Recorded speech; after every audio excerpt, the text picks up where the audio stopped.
How's it going, ladies and gents? This month, the month of May, I think what I'm going to do is focus primarily on making content about the product that we have available for sale. Let's try to use this YouTube thing to actually sell cars, because generally I don't do that. So my name is Dave B. I work at Schumacher Chevrolet of Livingston in Livingston, New Jersey, and I'd be happy to help you with your next purchase. So we're going to go over a bunch of different products this month, and we're going to start with two available vehicles that I have, which are really pretty much the most amazing vehicles that you could buy from Chevrolet.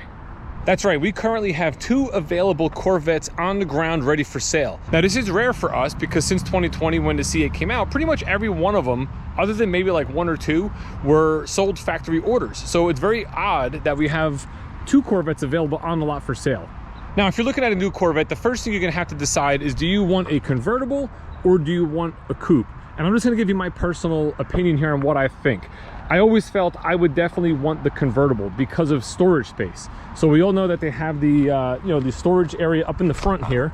So if I press the button, we can open this up, and you can see you do have a nice amount of storage space up front. And if you go to the back, we have a button over here we can press, open the back up, and you'll notice you have your storage here in the back. And that is with, obviously, as you can see, the convertible top down. Now with the convertible, you also get the convenience of pressing a button up to 30 miles an hour where you can put the top up or down. So there's no lifting, there's no latches, there's nothing you really have to do other than press a button. So it is a little bit easier. And when you're sitting in the convertible, you obviously have just a great view of everything around you. This is sort of my eyesight and what I'm seeing sitting in the car. When you look to your side, you do start to see the pillar here, I guess what you'd call the B pillar. And it's just a great feeling, but you get the same exact feeling over there in the coupe.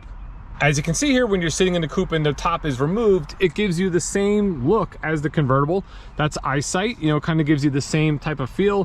When you turn your head, you start to see, again, that B pillar, just like you do in the convertible. So it feels exactly the same.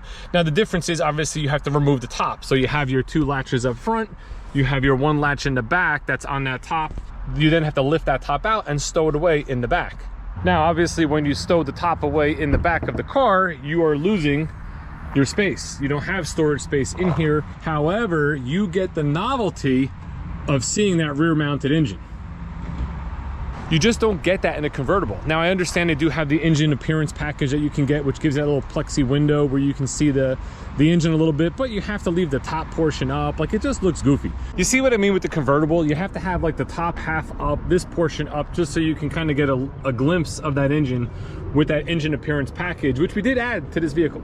If you want to see the engine in the car and you want to have the ability to have, that novelty factor, you have to go with the coupe. And you're just going to have to understand that on a road trip, either you're only going to pack up your gear in the front to take the top off and put it in the back, or if you have cargo in the back, you're just not going to be able to take the top off until maybe you get to your destination and you take your luggage and you leave in the hotel or whatever that may be. My personal preference, I always felt I would go with a convertible from like the minute the car came out.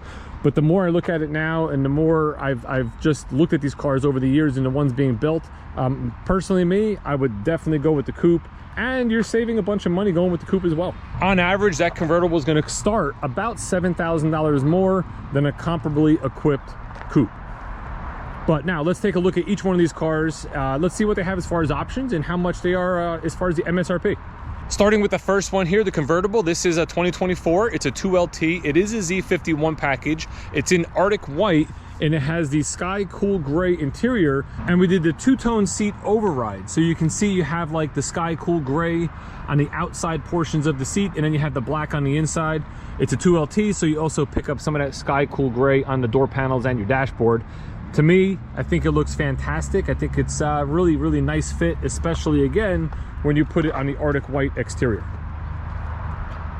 We also elected to build this vehicle with the GT2 bucket seats, which have the nice carbon fiber trim here, so they're a little more dressed up and stylish compared to the GT1. I did mention earlier this vehicle has the Z51 performance package, plus we did add the magnetic ride control. It also has the front lift with the adjustability to raise the vehicle 2 inches and then have a memory bank of 1,000 different locations where it can store where that location is, so it will lift that car that 2 inches automatically when you get to that location. On the exterior here, we added the 20-inch spoke bright machine forged aluminum wheels, which I think look fantastic on a white car. We also added those edge red painted calipers, the composite rockers, which go along the bottom portion of the rocker panel there. We added the front and rear custom splash guards. We even changed the center caps to the ones with the crossed flags. And lastly, the carbon flash painted outside mirrors. The carbon flash accents is another part for me that is kind of like a sticking point, right? On a white vehicle, it looks phenomenal to have all the carbon flash black pieces up front, the mirrors, the side vent, the rear spoiler, the vents in the back, like in this case left and right, and then also on the trunk lid there. Like, it looks great when you have that two-tone look, you know, you have that contrast. When you look at the black coupe, obviously you lose all that, right? Because everything's the exact same color. This color is actually the carbon flash, so everything just matches perfectly. We've had very few clients order where everything is color matched, but now we're starting to see that a little bit more on the E-Ray, because people want the E-Ray to be separate from the Z06. They're getting standard the body color accents. You could change it to black, but it seems like a lot of people are keeping it the body color just to kind of identify that E-Ray or keep it separate, so you'll know from a distance what that car is. I kind of like it both ways. I don't know which way I would go. A regular Stingray, I'd probably take the black accents. On an E-Ray, I'd probably go all body color.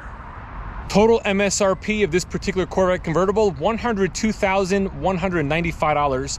Now I'll put up the breakdown of the options on the screen now so you can kind of take a look and see what all those options we discussed actually cost. If you're interested in this vehicle, please reach out to me, Dave B, Schumacher Chevrolet of Livingston. I'll have my email in the description below. Next up, the 2024 Chevrolet Corvette Coupe in carbon flash metallic with the jet black interior. This again also is a 2LT. This is not a Z51 performance car. This does have just the jet black interior, and it also has the GT1 seats. We chose not to upgrade to the GT2. Those GT2 seats are a $1,695 option, and to me, sitting in them, you know, on a personal level, they feel exactly the same, right? So you lose the little bit of extra trim with the carbon fiber look, so you know the seat looks a little more basic. It still has all the same controls, you know, for power side bolsters, power lumbar, power seat, you know, forward, back, up, down, recline. So you know, I sat in both of these cars. I got them to where I was comfortable, and the seats feel very similar. So personally, I don't think I would spend the $1,695, because all I feel like I'm spending it on is to get that carbon fiber trim and just the way the seat looks. However, I would not be equipping my car with anything else carbon fiber. So do I really need that? The answer for me would be no. For this Corvette, we decided to go with the carbon flash painted aluminum wheels with the machined edge. You'll also notice that we have the edge red painted calipers. We also added the low rear spoiler here, which we like to put on a lot of our builds. That low spoiler package would also give you the front splitter, which is not installed on this yet. This vehicle just came in the other day. It has to be PDI'd, at which point they'll put that on, as well as the dark stealth Corvette cross flag here. You would get that as well. Now, the last and probably coolest feature that we added to this particular car is the performance exhaust. So we're gonna start it up here and let you take a listen. I said we're going to start it up here and take a listen.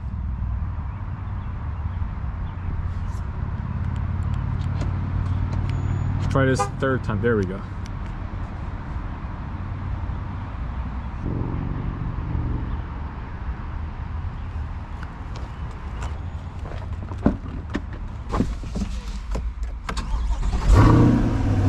Sounds great, right? Now the car started in touring mode here, so you know, you get a little bit of sound out of it, but what you want to do is you want to go to sport or track, turn our dial here. We'll go into sport mode. You'll kind of hear it immediately get a little bit louder. And now when you rev it up, I mean, I'm only revving to 2,000, 2,500 RPM. It sounds awesome.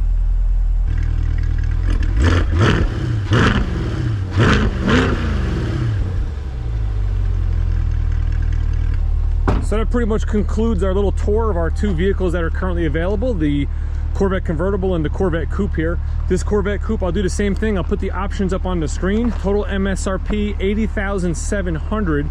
Again, both these vehicles are currently available.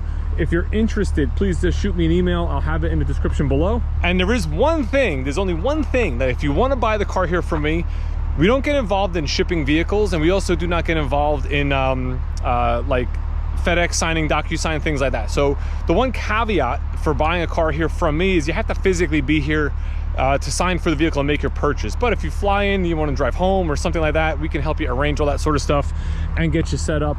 You know, these are two great vehicles. They're available. and they're waiting for you. One last thing, let me just turn this off.